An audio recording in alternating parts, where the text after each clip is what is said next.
Alright, so let me check my notes. 7 goals scored in a match between the 2 biggest teams in England, in the oldest knockout tournament on the planet, a 122nd minute winner by a player that's only played 4 games all year. That same player somehow gets sent off before the final whistle is even blown, and grown men are all left looking like this afterwards.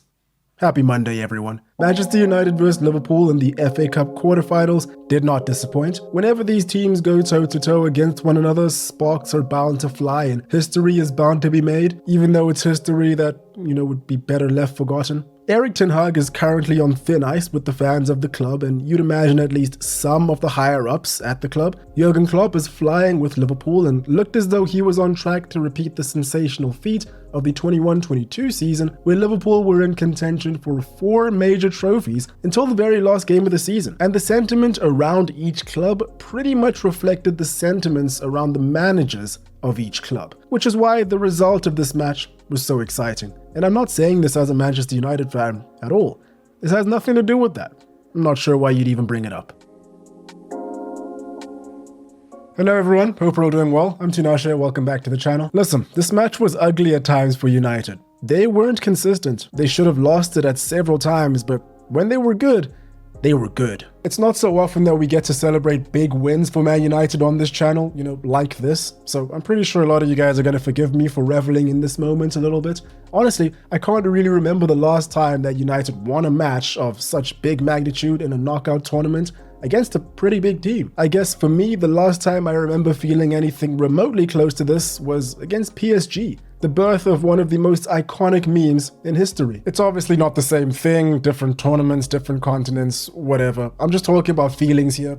That's pretty much it. And also, I don't want to hear anything about Man United not being able to play well under pressure and, perform, step up when they need to and see things through. We just seen them do it right now. It's matches like this one against Liverpool and more recently matches against Aston Villa on Boxing Day that really highlight for me what this team is capable of. This isn't going to be that long of a video because it's mostly just like a reaction type thing. I'm working on a longer Inter Milan video which should hopefully come out later on in the week. Those guys are flying. But in the meantime, we can just discuss the game that pretty much made me lose my voice yesterday. I was expecting the bus to be parked on this one, based on history, right? Very recent and not so recent. City made United look like children a couple weeks ago, and then Liverpool made City look ordinary the other week.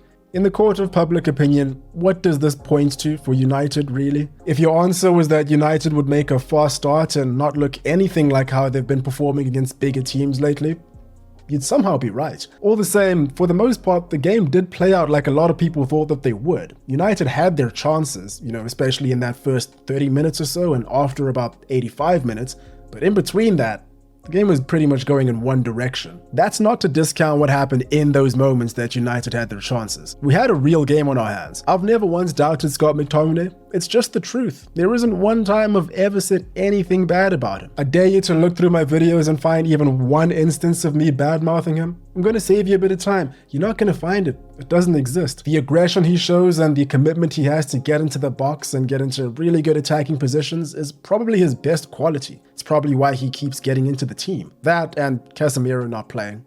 And he showed us this trait several times over the match, particularly for that first goal. Something worth highlighting is how well the players linked up with one another. They danced around the box. It's no secret that Man United is one of the best counter-attacking teams on the planet when they choose to be. And in this match, they chose to be. However, they also showed us, in doing so, why they concede so many goals, particularly when they're being counted against. Look at this screen grab over here. This is real. What even is a midfield? It's no wonder that Liverpool took control of the game after this. After McTominay missed this chance after his goal, I knew it would be a long day when Liverpool inevitably got into their groove. Having said that, I will say that Liverpool kinda threw this one away in a lot of senses. Antony's goal in the 87th minute really shouldn't have meant that much in the grand scheme of things. I understand why Klopp was so upset in the post-match interviews. On that note, we all owe Antony an apology. The equalizer isn't going to make up for countless instances of disappointment, but if you're gonna make amends, this is how you do it. Plus, he literally did a little spin before getting his shot off, a subtle dig at the doubters. The haters have been really quiet since it happened. Some words on key players here.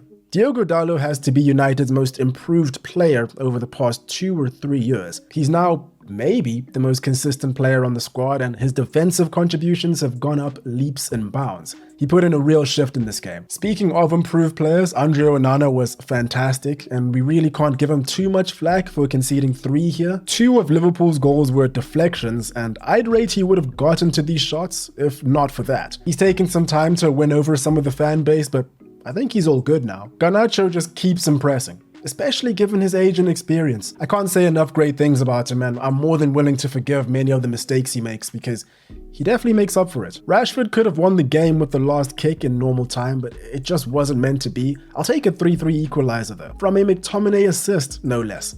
I told you guys, I've never once doubted him. And finally, we have to give it up for one of the most dynamic backlines in the history of football. Antony, Bruno Fernandes, Diogo Dalot, and Harry Maguire. This is the managerial equivalent of never let your opponent know your next move. I honestly think Liverpool were just too confused to take advantage of this situation. It also begs the question, how have Liverpool allowed themselves to lose a match against a team that is aggressively counter-pressing high up the pitch, unsuccessfully in a lot of cases, which is why this happens, and leaving a limping number 10 in the centre-back position. At some point, Liverpool just lost the plot, unfortunately. Cody Gakpo looked like he didn't really care towards the end of it.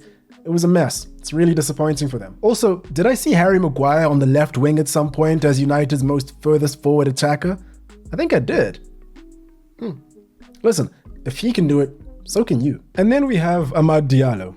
He's never gonna forget this moment. None of us will either. Injuries have not been kind to him over the last few years. He's got some serious talent and he's still only 21. After loan spells and injuries, the club still has faith in him after all this time. All managers that have been at the club stretching back to Solskjaer have given him a chance when he's available too. And right here, he showed why that's the case. Made an interception right before Rashford scored the equalizer, then made another right before scoring the winner. He was so excited that he literally couldn't wait to go home and watch the highlights. I don't blame him, but his execution could do with some work. Ten Hag must be breathing a huge sigh of relief right now. His players showed up for him when he really needed them most. United don't have that much to play for in this season. They have top 4 to fight for, which is going to be an uphill battle for real. And they have the FA Cup still. You know, it's the only silverware that they're still in contention for. Liverpool and United are in completely different positions. Liverpool still have a lot to play for. So a match like this and a win like this at Old Trafford, it's magical. This is a sight